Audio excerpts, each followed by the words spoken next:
Assalamualaikum warahmatullahi wabarakatuh.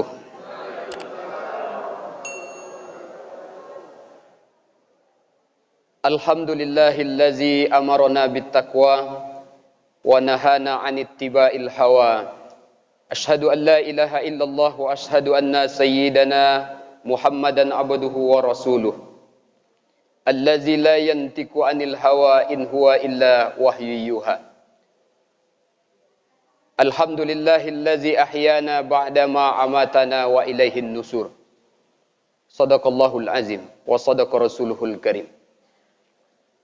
Hadirin jemaah salat fardu subuh yang dimuliakan Allah. Bersyukur kita kepada Allah pada pagi yang mulia ini Allah izinkan kita untuk membuka kembali kelopak mata kita setelah malam tadi kita dimatikan Allah. Begitu kelopak mata kita buka, kita pun berdoa kepada Allah. Alhamdulillahillazi ahyana ba'dama amatana wa ilaihin nusur. Segala puji bagi Allah yang telah menghidupkan kami setelah mematikan kami. Begitu kita bangun, alhamdulillah hati kita terpanggil, langkah kita masih bisa digerakkan menuju rumah Allah di tempat yang paling mulia di muka bumi, yakni Masjid Allah. Mudah-mudahan sampai akhir hayat diistiqomahkan Allah kita untuk senantiasa datang memenuhi panggilan Allah di masjid ini. Amin ya rabbal alamin. Salawat dan salam kita sampaikan buat Nabi kita yang mulia Muhammad sallallahu alaihi wasallam. Allahumma salli ala sayyidina Muhammad wa ala ali sayyidina Muhammad. Assalamu alayka ya Rasulullah. Assalamu alayka ya Habiballah. Bapak Ibu jemaah salat fardu subuh yang dimuliakan Allah. Kita di dunia ini adalah tempat sementara kita. Tidak lama kita hidup di dunia ini, Pak. Kalau melihat apa yang disampaikan baginda Rasul, a'maru ummati ma baina sittina ila sab'in. Mayoritas umur umatku itu berkisar antara 60 sampai 70 tahun. Kalaulah kita tengok yang hadir di subuh hari ini, berapa di antara kita yang sudah lewat batas usia yang disebut Nabi ini, Pak? Ada yang sudah lewat 70, Pak?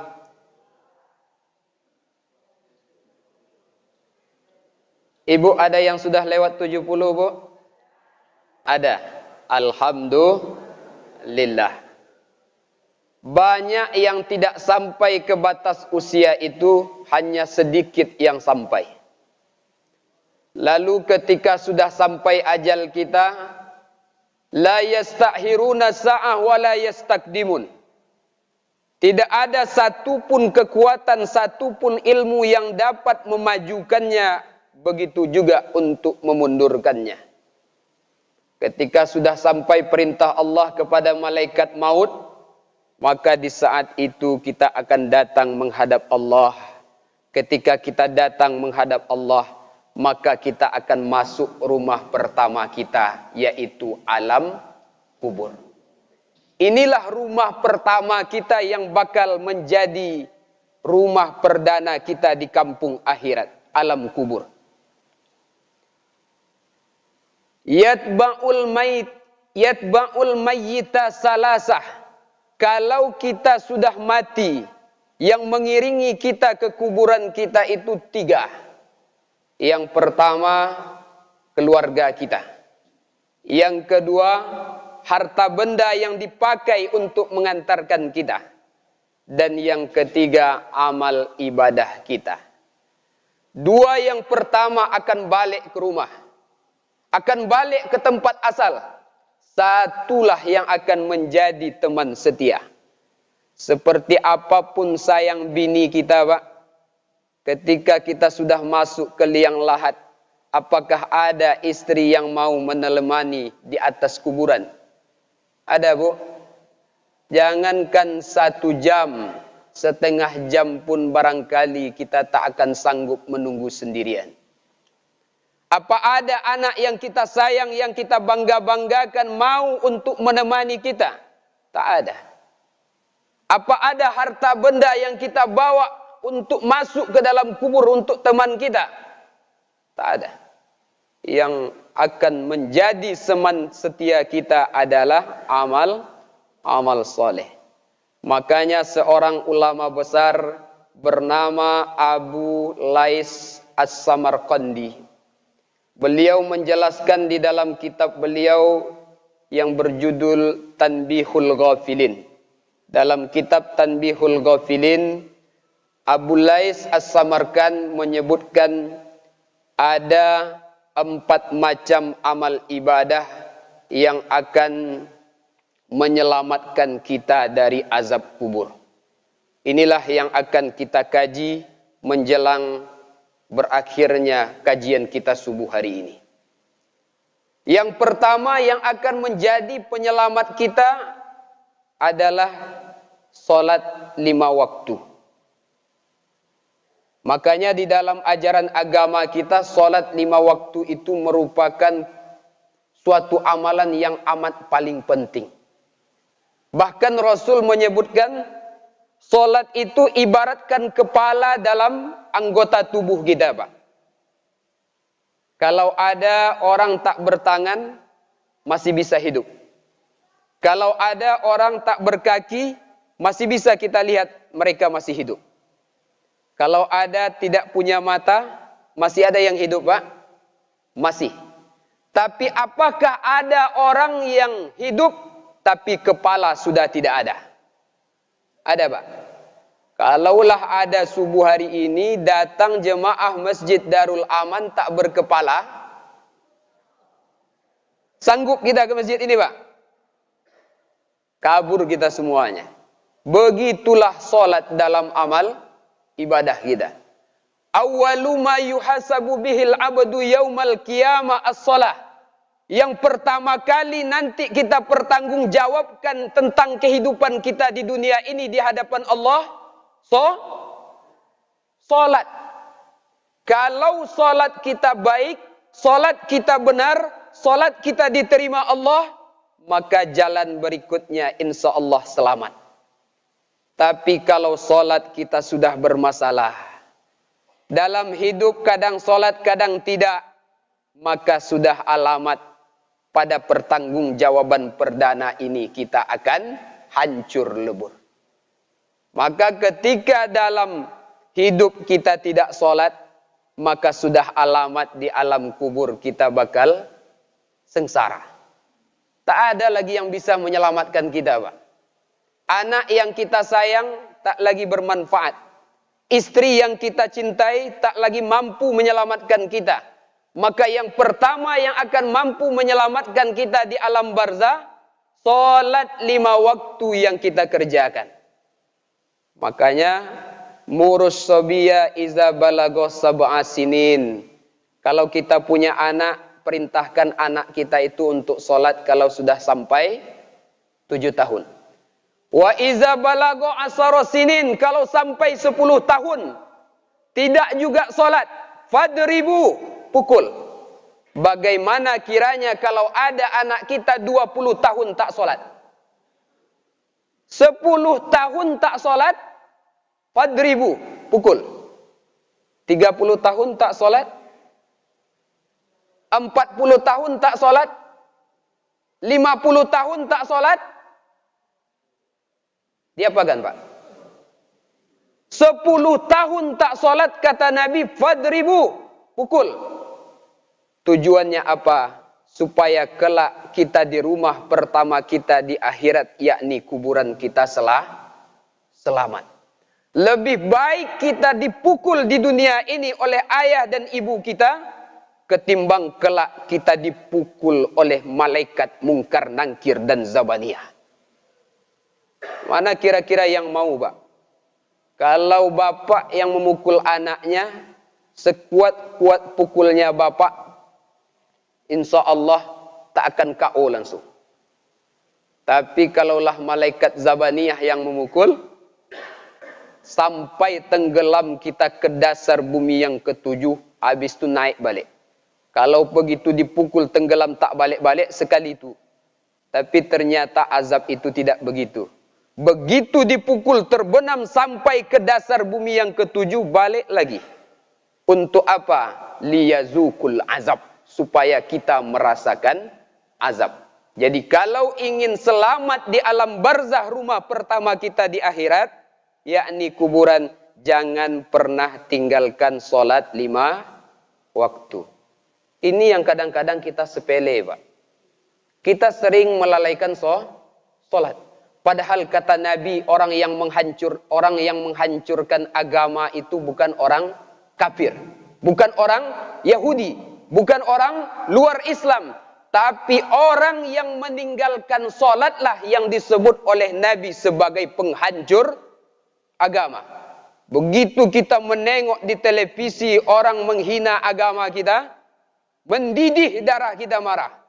Begitu kita menyaksikan Israel laknatullah membombardir Masjidil Aqsa, naik darah kita. Tapi ketika menengok anak kita tak solat, tak ada yang naik. Ketika menengok anak gadis kita tak solat, kita biasa. Ketika menengok cucu kemenakan kita tak solat, tak ada masalah. Padahal kata Nabi, as-salatu imaduddin, wa man aqamaha faqad haqamaddin, wa man tarakaha faqad hadamaddin. Orang yang meninggalkan solat itu dicap oleh baginda Rasul penghancur agama. Maka jangan sampai ada di antara kita, di antara keluarga kita, yang disebut oleh baginda Rasul penghancur agama. Yang menyebutkan itu Rasul. La yantiku anil hawa. Tidak berbicara dengan hawa nafsunya. In huwa illa wahyu yuha. Melainkan wahyu dari Allah. Kalau yang menyebut hari ini Pak Pejabat, belum tentu Pak mereka berbicara dengan ilmu. Wahyu dari Allah.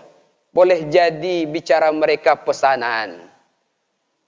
Tapi kalau yang menyampaikan itu adalah Rasul Allah, pasti itu sebuah kebenaran. Maka yang pertama, jangan tinggalkan solat 5 waktu. Yang kedua yang akan menyelamatkan kita di alam barzah, sedekah. Kalau bapak dikaruniakan Allah harta, bersedekahlah dengan harta. Bagaimana kami yang tak punya harta, tapi punya ilmu? Maka bersedekahlah dengan ilmu. Kami harta tak punya, ilmu tak punya, tapi punya kekuasaan. Maka pakai kekuasaan itu untuk bersedekah. Kuasa pun tak punya, tenaga kita punya. Maka pakai tenaga itu untuk bermanfaat bagi orang lain. Karena itu pun menjadi sedekah. Khairun nas ampa'uhum linnas. Sebaik-baik manusia itu yang bermanfaat untuk orang lain. Maka sedekah kita di muka bumi ini tentu berbeda-beda. Orang kaya bersedekah dengan hartanya. Orang berilmu bersedekah dengan ilmunya. Orang kuat bersedekah dengan tenaganya. Si penguasa bersedekah dengan tanda tangan. Maka masing-masing kita punya cara bersedekah. Kalau ada pejabat sedekahnya dengan harta, biasa.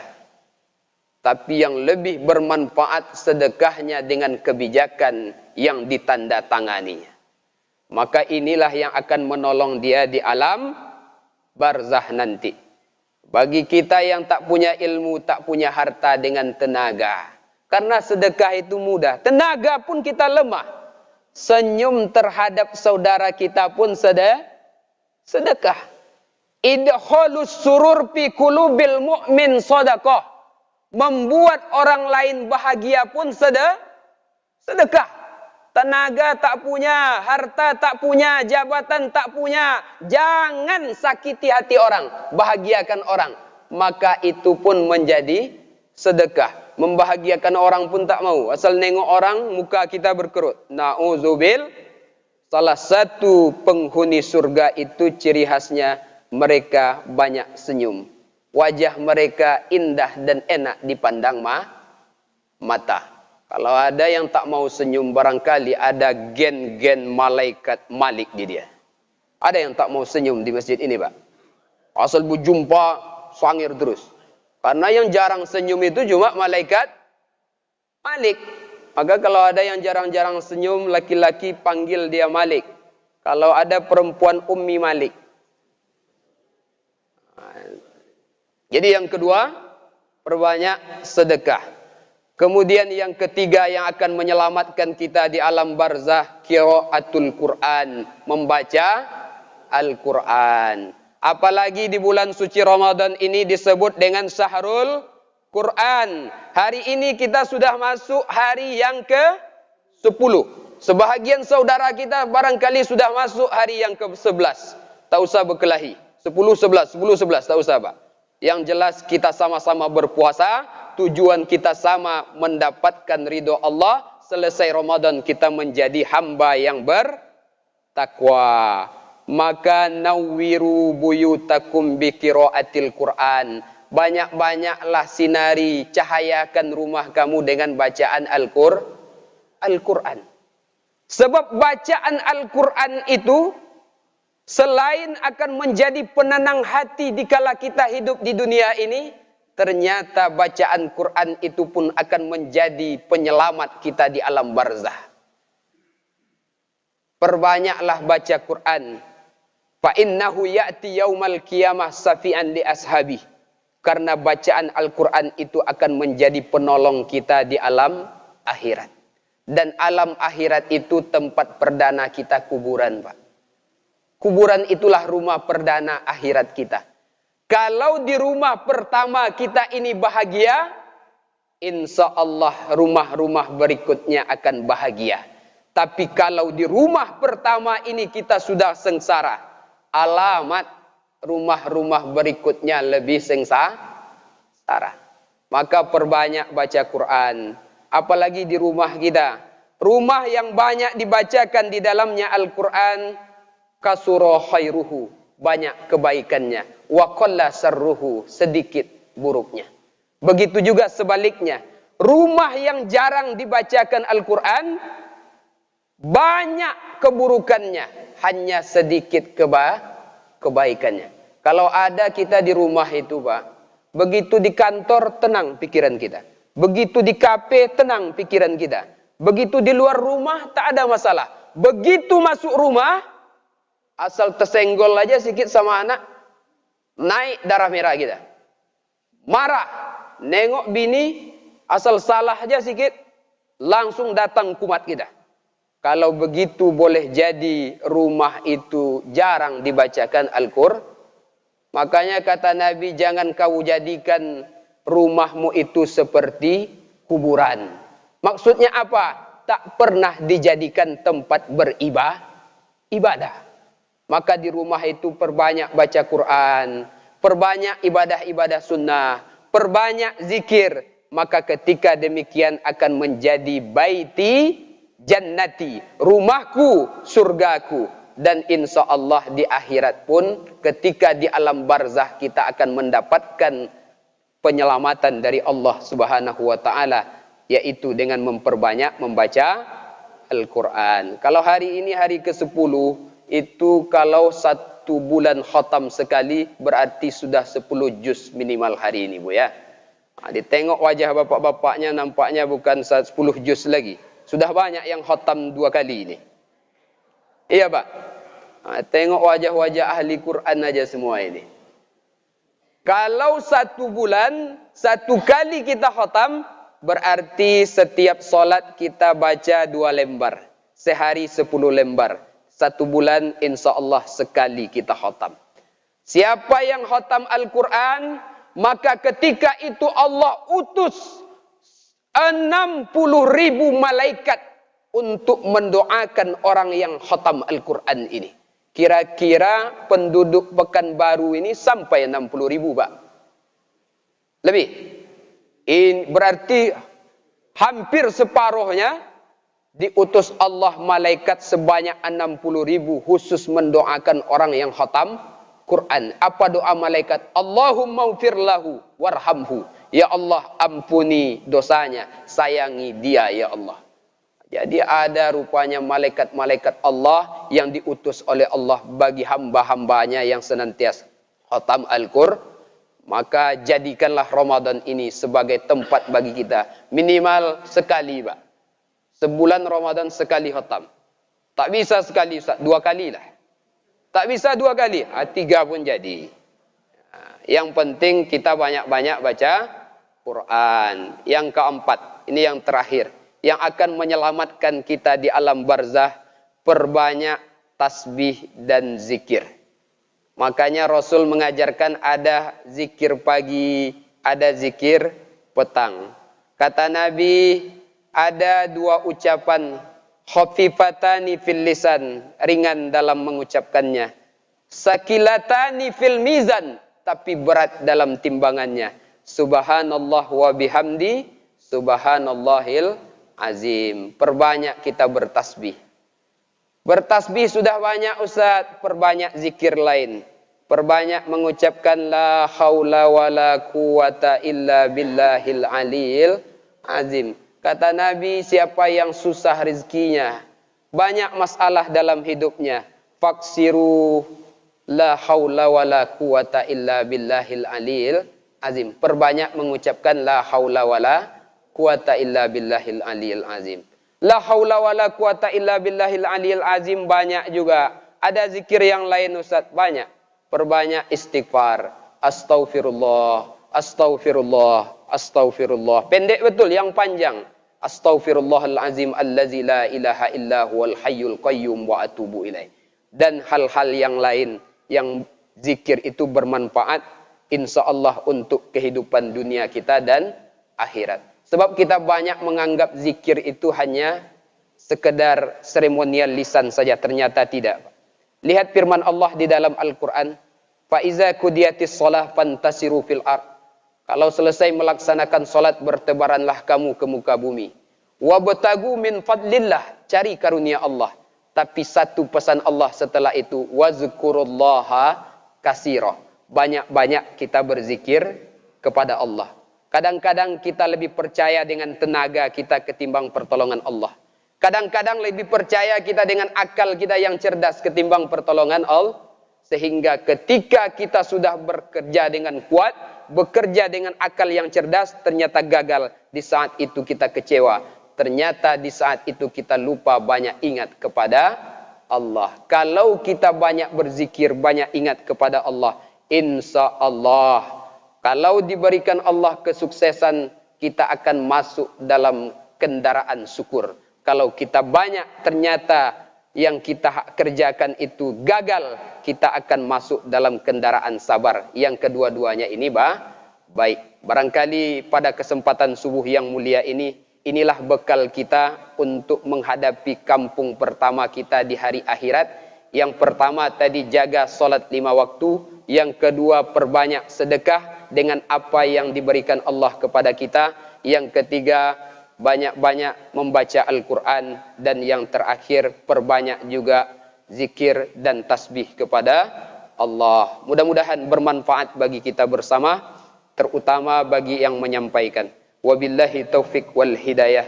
Wassalamualaikum warahmatullahi wabarakatuh.